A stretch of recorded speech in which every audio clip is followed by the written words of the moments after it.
It is our sexual sustainability episode. I'm just going to be fully transparent and Have been telling this story like to different people all last week, and it's, I guess, just fitting to tell here at this moment too. Hello, everyone, and welcome back to another brand new episode of the Let the Nell podcast, the EcoPreneur's Edge Edition, with your hosts, Nell Tice and Mikee Ben. So, Mikee, welcome back for another riveting episode. Oh, I'm so excited now. It is spicy season 4, and I am here for every episode. Oh, yeah. It is so fun. So you might notice if you're watching this on video, which you should be, we both have our backgrounds red today because we are getting super spicy. Mikee, what are we talking about? Today, it is a topic that is near and dear to my heart and possibly other things. It is our sexual sustainability episode. Woo! Yes, and so first of all, tell people who you are so they can get familiar, and then we'll talk about what in the realm of sexual sustainability we will be talking about. Yes. Hello, everyone. Hi, how are you? I'm Mikee with 2 E's. The 2 E's in my name stand for the environment and everyone, the 2 things that I care about most. I am a sustainable business owner here in Harrisburg, Pennsylvania. I also moonlight as a couple different things, a former dance studio owner, a life coach, a fitness trainer, a podcast host, and a whole bunch of things that make me feel like an expert to share life coaching, lifestyle coaching. And I know that we've talked about kind of my wheel of life, and this is part of it. So we have our physical health, mental health, spiritual health, emotional health, relationship health, which this kind of ties into. We have financial health, career health, sexual health. And, I'm super excited to dive into this topic. Yeah, and health, we're all about health and sustainability. So that's pretty much what we're going to focus on today. We're going to talk about sexual sustainability from a longevity standpoint, keeping the spark alive, to quote Mikee before we started recording. And, I've also got a couple of other angles to approach because I know, especially being a woman over 40, some of the things that I might be experiencing might be very relatable to some of our audience members. So, Mikee, we talked about like being in your 20s. I'm just going to go back to the 20s because I feel like going back to being a teenager is like everybody's just wild and free, right? So in your 20s, let's talk about how we start off, basically. I mean, maybe people are getting married or just, starting to have long relationships or single. Like there's so many different places that we can be in our lives in our 20s, but we're super young and fresh. And I feel like, to be quite frank, like you're just sexually rampant at 20 something, right? Yes, and I always start in like the first 2 places when it comes to anything that we're doing in the physical realm, and that is consent is sexy. Yeah. So everything must start with consent. When we go book our hair appointment, we're consenting to the service. When we, do things in the bedroom, we need to be in a clear, safe, sane state of mind. And that is the only way that we can grant consent to somebody else or ask consent, of another partner or partners in our life. So number 1, consent is sexy. Consent is mandatory. It is required. Yeah. And that's just where we always have to start. So I know that when we're young, we can get into situations and we just need to be mindful, that people need our consent to do things and we need others' consent. If you're doing anything alone, like all you need is your own consent, which you can usually give to yourself. That's pretty easy to come by. Sorry. It's understood. And then the second place that I love starting is with our physical health. So when we are, young adults, graduating high school, getting into college, graduating college, getting into our career, we are currently, and this could change at any time depending on whatever, we are currently allowed to be on our parents' insurance through 26. So what we're going to want to do is make sure that we're maintaining our physical health, and that can be sexual wellness checkups as well. So you can go, I know that there are primary care providers who provide services like STI testing and, free condoms and, getting into all the different spicy things, birth control, whether that's a pill or a condom or female condoms or whatever that looks like. And then you can also monitor, the STI testing and the people and there's that's what I was going to say. There's also other programs. So sometimes your primary care provider will give you a referral to a different agency that still does preventative care. It can be billed in your insurance as preventative care and usually doesn't have a lot of out-of-pocket costs, depending on the insurance. Disclaimer there. Sure. So we're going to want to start with those two things: consent and physical health. Yeah. Yeah, that's incredibly important. And, a lot of the choices that we make in those early years will affect us a long ways away down the road. So, I guess I'm just going to be fully transparent. And when I was 18, I basically grew up in what I like to call the birth control generation. And doctors were basically handing out birth control pills for any and all symptoms, not even just for what it was intended for. And I had horrible, horrible cramps, like to the point where I would get up and throw up because the pain was just awful. So my doctor recommended that I go on birth control pills. So I did that, and I was on birth control pills until I was probably 30, early 30s, like 32, 33. And that's when I decided, okay, I started to really educate myself about hormones and artificial hormones and all of the things. And I quit. I got off of it, stopped cold turkey, and I just don't know that was the right thing for my body. But anyway, there were a couple of other series of things that happened there as well. But, it's also important to understand that birth control is what it is, but it's not protecting against all things. So how when you were so young, how did you make sure that you were staying safe and protecting yourself? Well, that's a good question. I can say, consent is always mandatory for me, but I was not as educated in my young adulthood as I was now. And luckily, I guess I have, for the most part, a good picker.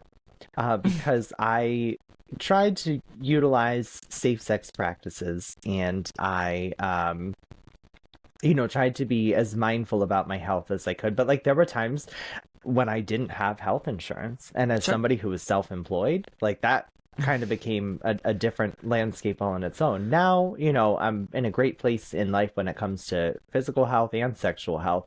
And I'm lucky that I picked the right partners, if you will, that, through luck or decisions of their own, just good choices, kept me safe as well. Now, I do want to say, concerning birth control medication, here, just to, we'll come back to this topic, but just a fancy aside, as a hairdresser, there are two medications that I've noticed in my career that have adverse effects when I'm doing hair color. Do tell. Number one is thyroid medication. Ooh. So the hair can actually become brittle and dry and stiff through no fault, of any procedural technicalities. Sure. But the interaction of the thyroid medication inside makes the hair grow out and sometimes has a coating. So it's even old hair can have adverse reactions when it comes to highlights and blonding services. The other one is birth control. Oh, so wow. I have actually had people with great hair come and get highlights, and it's Mikey, what happened? And I'm well, I did everything that I've been doing for a decade or more. And now I do paid digital consultations. That way I can ask these questions before you even sit in my chair. Do you have any allergies? No. Are you on any medications? If yes, I don't need to know what they are. Is it birth control or is it thyroid medication? And if the answer is yes, I can color your hair, but bleaching your hair, highlighting your hair, blonding your hair can actually cause. And I have some clients who are like, yes, I'm on medication, but I still want highlights. So damned the consequences. Let's do it. Um, and I've come to great conclusions with those clients, great outcomes.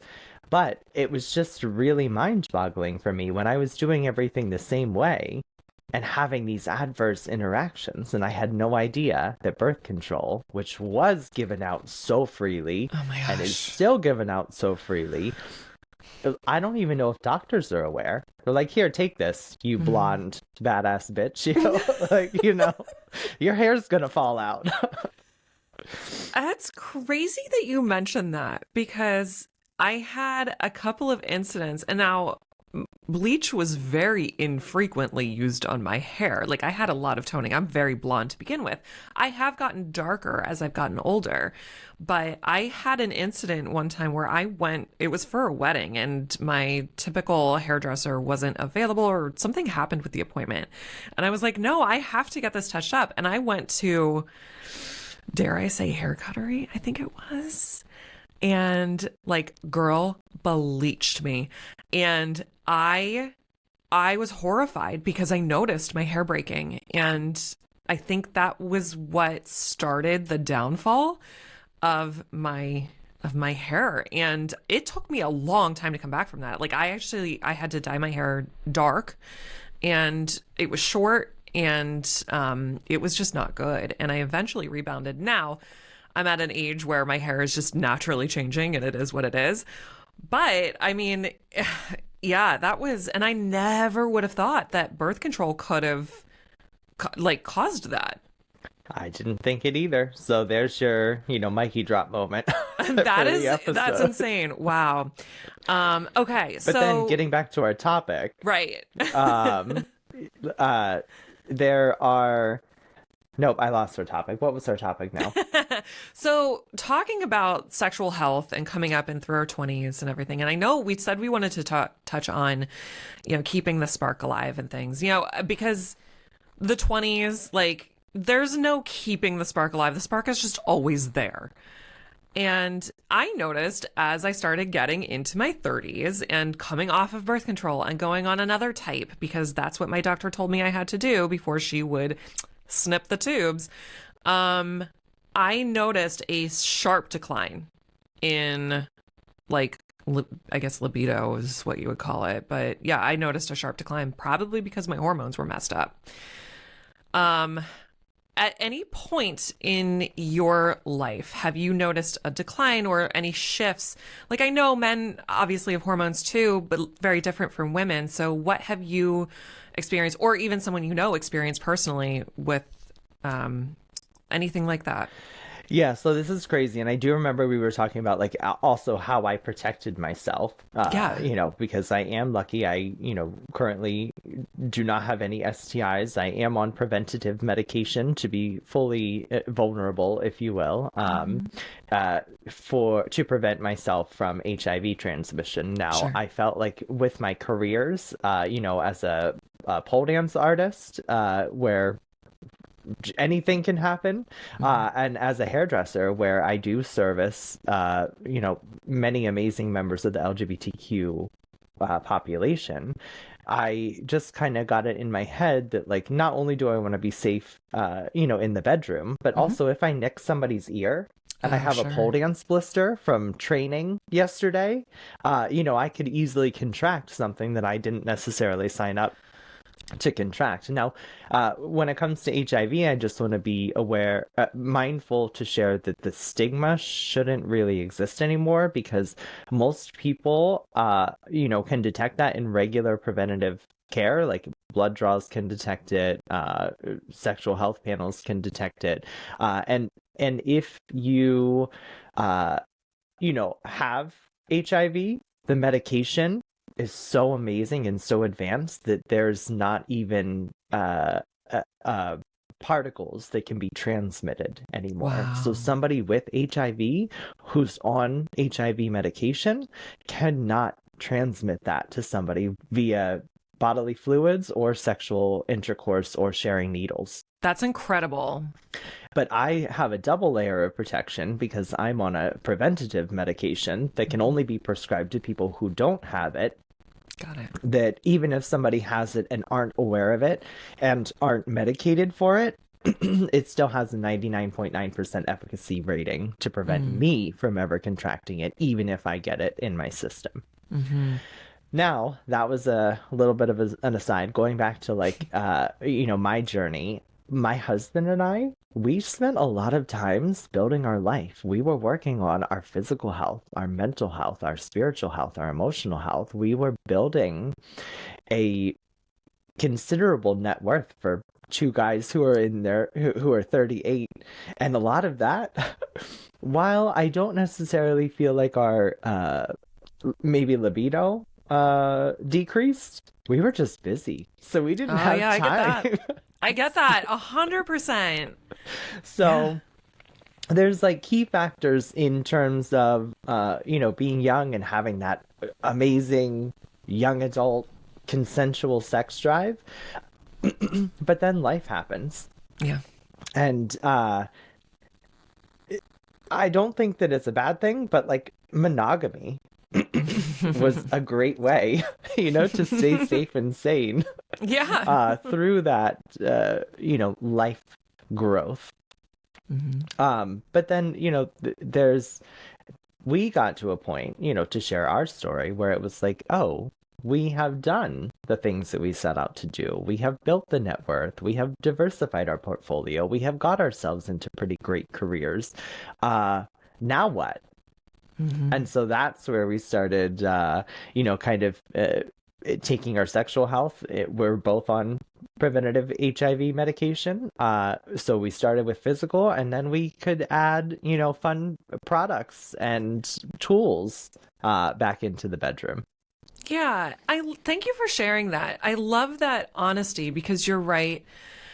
There is a layer, and you guys, this is without kids. Like, this is real. And, you go through ups and downs in everyone's journeys. And, I talk about my history with birth control and things like that. And while I do believe that that is a huge part of what happens and how I feel on a day-to-day basis in regards to sexual health, life is a very real thing. And I made a huge change for us, a few years ago, and building the business and entrepreneurship, as I've talked about on this podcast so many times, is not for the faint of heart. And that affects every level of your being, and even on a cellular level. And there are times when, I'm so in my head about things that I can't think about anything else. And I know that that would upset my husband. And so call it a dry spell, call it whatever you want, like that, it's just very real. And people go through these times and these changes. And I do feel like, there are other times where it's like, okay, like I don't have to worry about things quite as much as I was right now. Like it's an up and down. And that's just the way life is. And I think it's okay to go through those times. And I do think, we're just in our 40s. We're still young. So there's an opportunity to basically what you're talking about. It just sounds like you're a little further ahead in your journey than we are, getting back to that 20-something like mentality, I guess, as far as focusing on sexual health, and rather than just, oh, it's something that, we should be doing, or like, yeah, I don't know. It's just a different journey. It is a different journey, and I want to bring up two things here that really helped clarify what and maybe how I was feeling. So going back to the emotional health, part of all of this, because that plays a huge factor as well. Number one is medication, and number two is trust.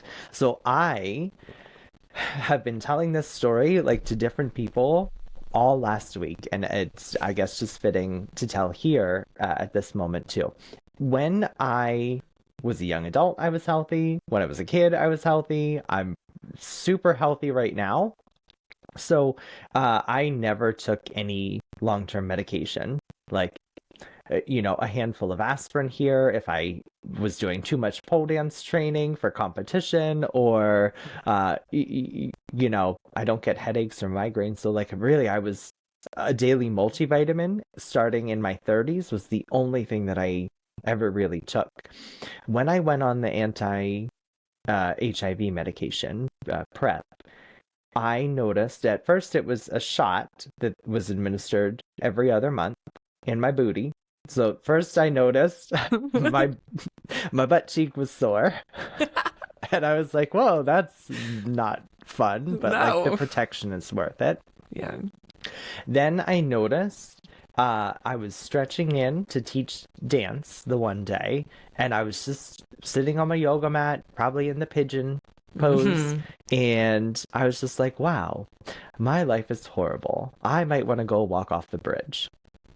Like literally, Oh, yeah. I have a great handle on my mental health. I have a great therapist who like I have on speed dial. I have had multiple like really good therapists, none as great as the guy I have now, but I'm very self-aware. I'm very accountable, and I had literally nothing changed. I Hmm. was just doing what I had always been doing and what I always enjoyed.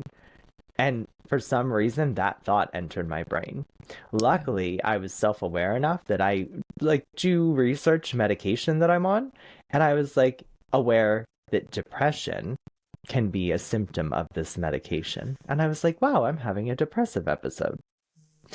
So I only knew that because I didn't take anything else. I hadn't been on ADD medication since I was 9. I never had like a long-term, pain medication dependency. Antidepressants, anxiety decreasers. I never, so I was able in the moment to be like, wow, my life sucks. Let me go walk off the bridge. This is a symptom of my medication. Then I was like, thank goodness I know who I am because my mind isn't clouded, that I could realize that like I wasn't actually depressed. So sometimes I think, Nell, like, do we have a decreased libido because we have a decreased libido, or is it because something else is affecting us and we're just blaming, whatever we're blaming, because we Yeah. don't know our baseline? That I would absolutely agree with. And somewhat similarly, so the short story behind, so I mentioned that I spent many years on birth control, and here's the thing. I have known, and I've talked about this very openly. I have a whole episode on the misconceptions of being child free. I have known my entire life that I did not want to have kids. And I'm very thankful for feeling that way because I did find out later on that it was likely that I was not going to be able to have kids. So I don't I consider myself child free by choice because those were my original feelings before knowing that I couldn't. And so when I started the birth control, that whole journey, when I got off of it, I have been asking to have my tubes tied since I was 18 and started going to the gynecologist. I'll just be fully upfront. And every year, doctor always said, nope, you're too young. You might change your mind. Nope, nope, nope. So I finally found a doctor at 32 or 33 that said, I will do that on one condition. I need you to, since you're off your birth control, I need you to try a different method of birth control before I consent to doing the surgery. And because people are probably asking, like, why would you have the surgery rather than your husband having a vasectomy? We knew of at least 2 or 3 stories where the vasectomies did not work. And so that's why we went with the decision for me. And I was totally okay with this. I've been planning on this since I was 6 years old. So she suggested an IUD by the name of Skyla at the time. I don't know if it still exists, but it is, that was an option because I have a very tiny uterus and not much will fit inside there, which is part of the reason why I would not be able to carry a child full term. So I tried. I went with her suggestion, and I remember very vividly. I was in my bathroom. It was night after I came home from work, and I remember thinking the world would probably not miss me. The world might be a better place if I wasn't in it. And I knew because, like you had mentioned, I've not really ever been on any medication long term. I'm still not on any medication long term. And I fully believe that I was able to recognize that this was a symptom of what I was experiencing from that IUD because I had no other clouding going on in my head. And it was at that point I knew I had to do something about it, and I immediately got it removed. I wish and I would hope that other people would be able to recognize that too, if that's what's going on. These are just, look, this is not advice. These are our experiences. I want to put that out there. But it's really interesting, Mikee, that, you had your experience. I had my experience with this. And I think it's really worthwhile discussing and wondering, do we really have low libidos at these points in our lives? Or is it just a symptom of a medication or a hormonal change, something that we're on? And especially in the era of Instagram, where we're buying all of our supplements from influencers, this is a really important question to think about. Yes.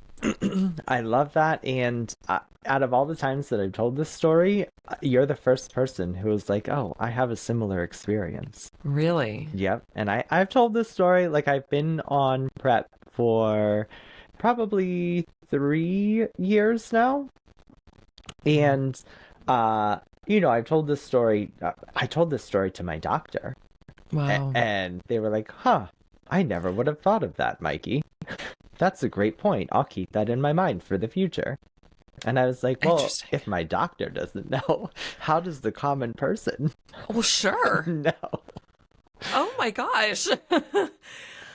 Oh, that's so interesting. I don't know what we can do with that, Mikee, but we're going to share it on the podcast, and yeah. I feel very refreshed that somebody else had a similar experience to me. So do I. I thought I was crazy. I literally thought I was like, oh my gosh, like, don't put me around a knife. Like that, not to joke about it, but I really got scared. And I thought, what am I capable of doing? What's happening in my head?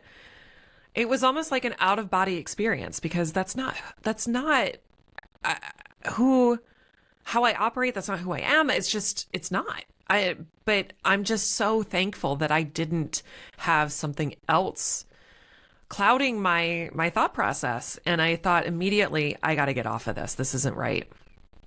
And hopefully us sharing this with our viewers and listeners can maybe spark a light bulb, in their life, if they may have had a similar issue to what we're having.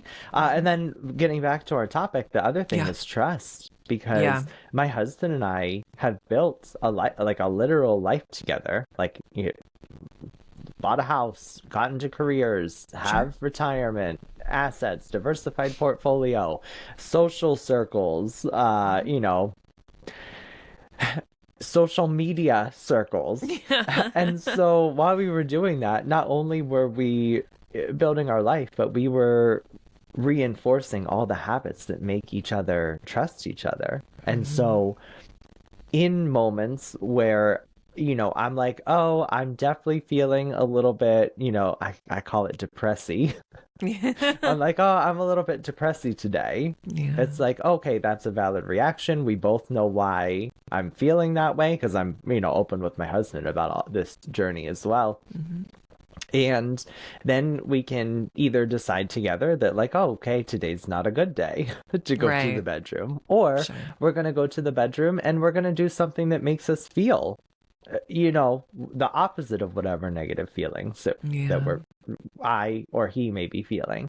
And so that trust is really what makes it okay to have an off day, or what makes us work together so that we can both get through it. That's so amazing. I mean, you can apply that rule to other parts of your life too. It's just as important here. And I'm happy to hear you say that. Trust is a huge thing. And I mean, I would say that's part of, what I need, what we need too. And part of that for me, that trust, I'm not saying it's not always there, excuse me, but we spend a lot of time in in the public, honestly. We have, a radio show. We go to concerts. We go travel with people. We are with people a lot. And we go stay at Airbnbs with people, and we love what we do. But and this is one thing I think we could do better. I think that we need to create more time and space for just the two of us, because I need that. I need to have that connectivity piece and to be able to feel, I guess, I don't know if trust is the right word, but I need that connection. And that's something that I have figured out as time goes on. Whereas, I mean, my husband's just like, he's a guy, and I just attribute like all guys are just ready to go all the time, right?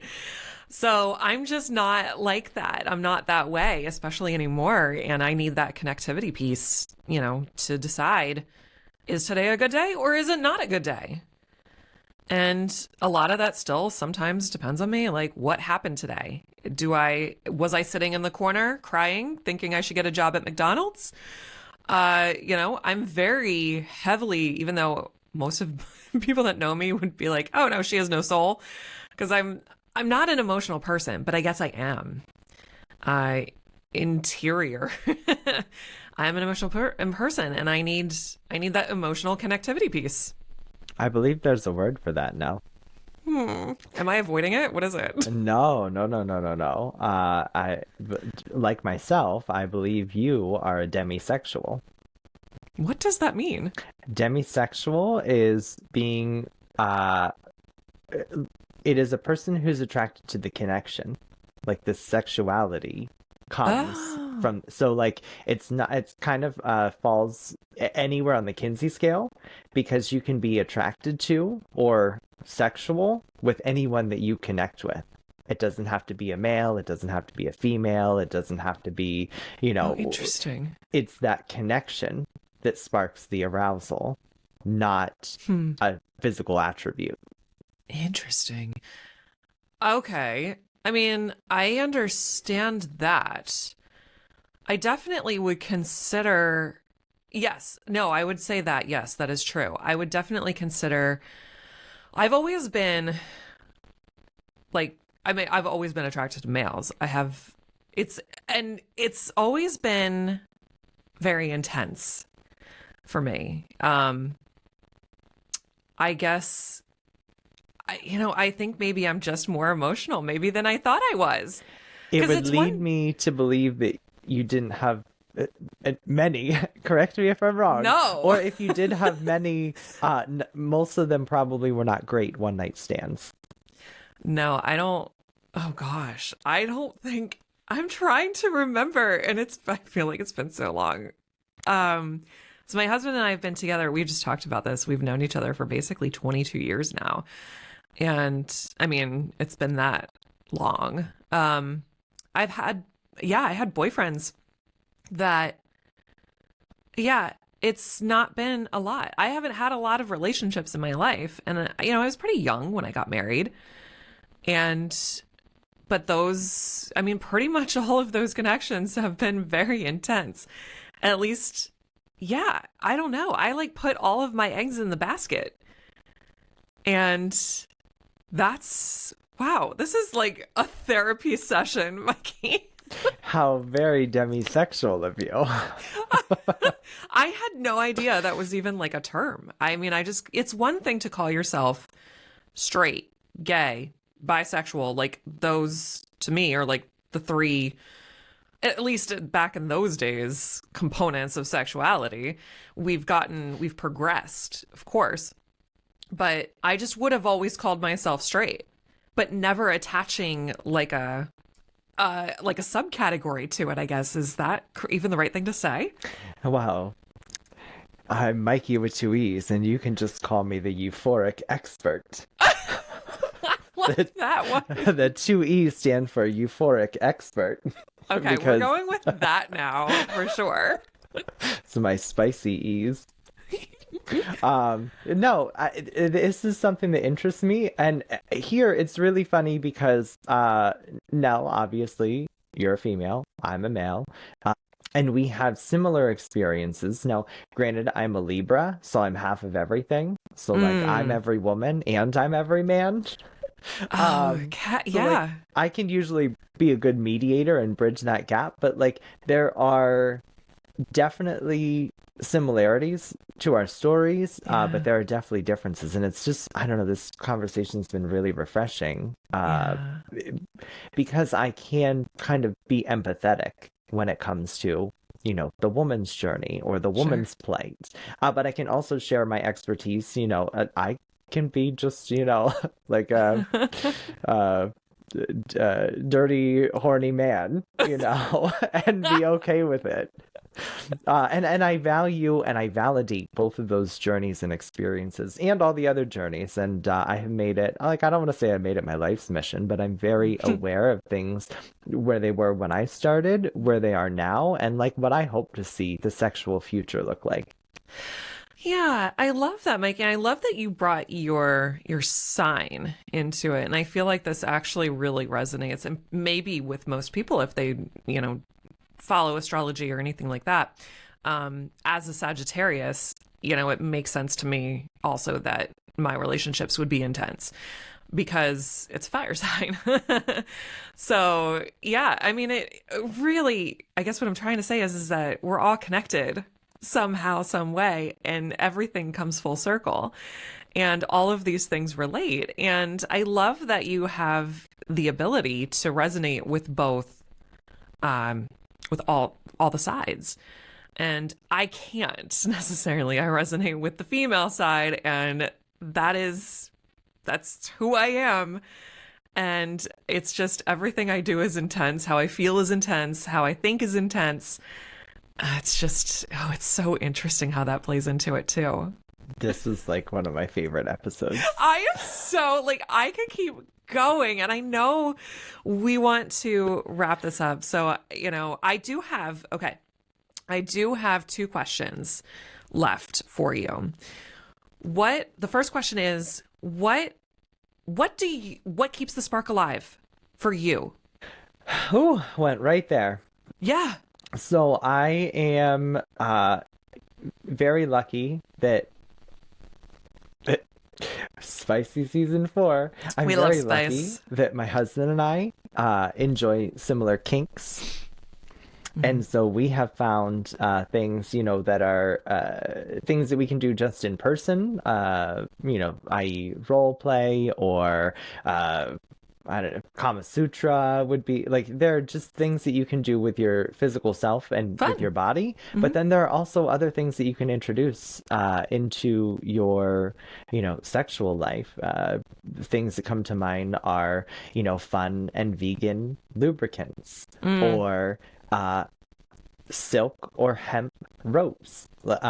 Silk would not be necessarily vegan. Mm. Hemp would be a great vegan alternative. So, Mm. like, there's, BDSM, there's power exchange, there's different kind of toys and tools that you can introduce. I love, sometimes it's very special that we can invest in something together, like a, Hmm. a larger, big ticket item that Mm. is going to be body safe and also last and stay out of the landfill. So Sure. we have started exploring having open dialogue and conversation about like what do we like, what do we want to try that we might not like.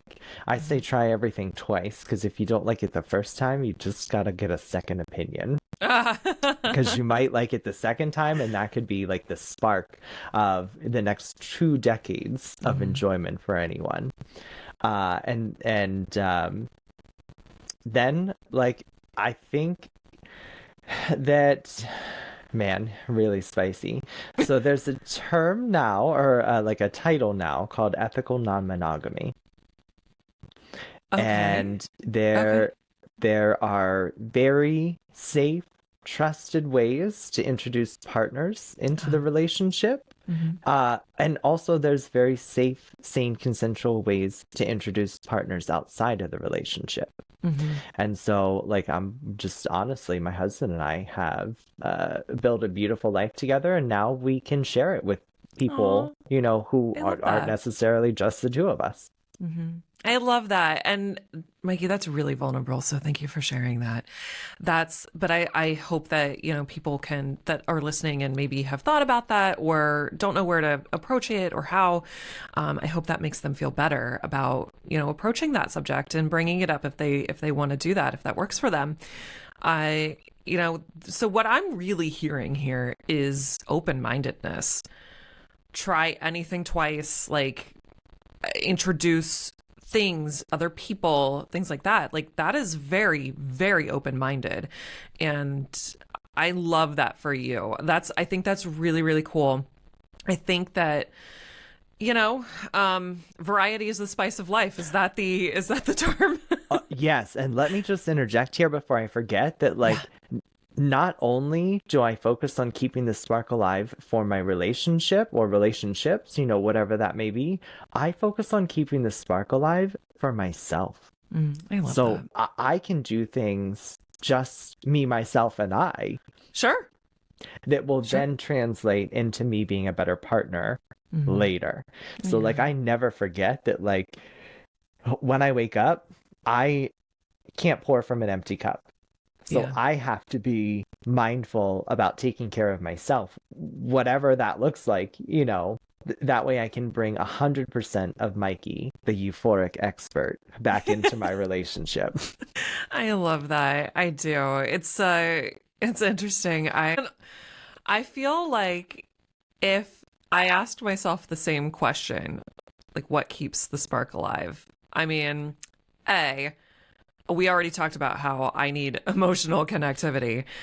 B, this translates to me being incredibly simple and almost like, are you in a high school? But like, I love a good makeout sesh. Like that to me, that's it. That's all I need. Like it's so simple and like that's all I really want. And then then I'm good to go. But I don't, and it's interesting. One thing that I would love to talk about, like I know we're trying to wrap up this episode, is how do you, like, I couldn't imagine allowing other people in our space.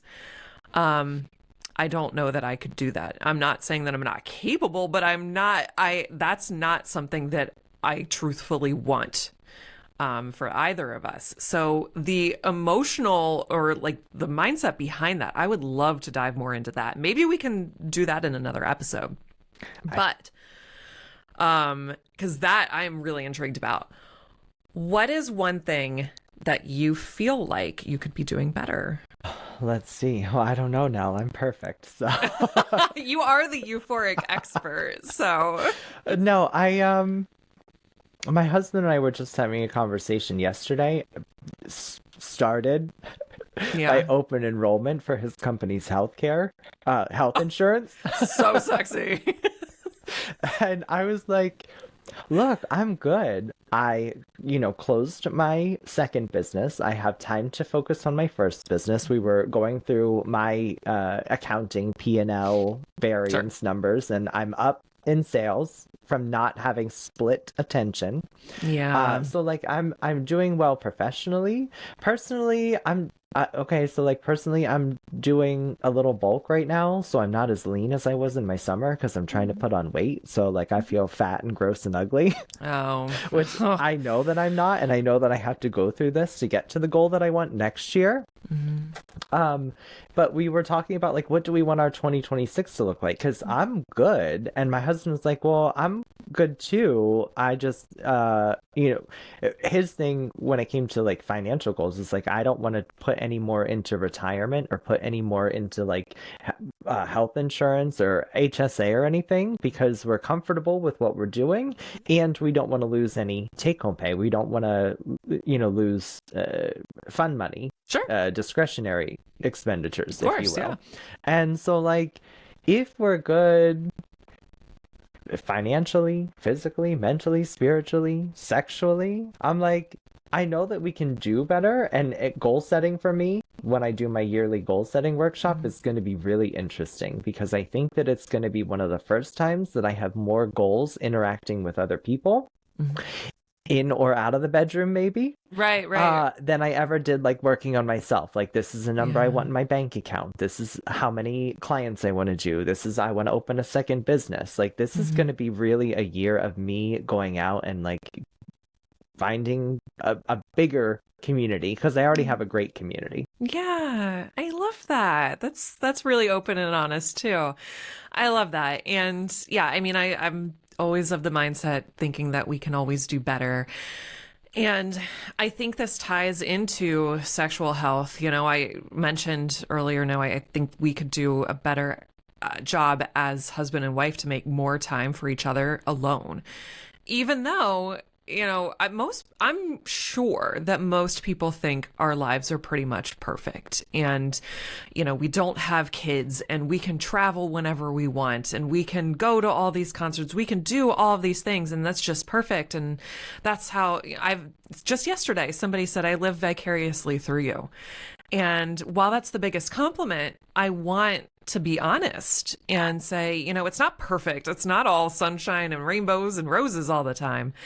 And I think, honestly, maybe two things. We could do a better job at making more time for ourselves, and we can do a better job at exposing the realities of what life is really like for us. And I don't know exactly how that could be at the moment. I mean, it's just being more honest, maybe not just always showing the highlight reels, showing us maybe on our vlog, on our YouTube channel, like sitting down to figure out health insurance, all the boring stuff, but stuff that people have to do because daily life, while it seems mundane and boring, that's where the growth really happens. So, Mikey, I think this is one of my favorite episodes too, for sure. It's at least top 2 or 3. I knew this was going to be a good one. Like, I knew. This.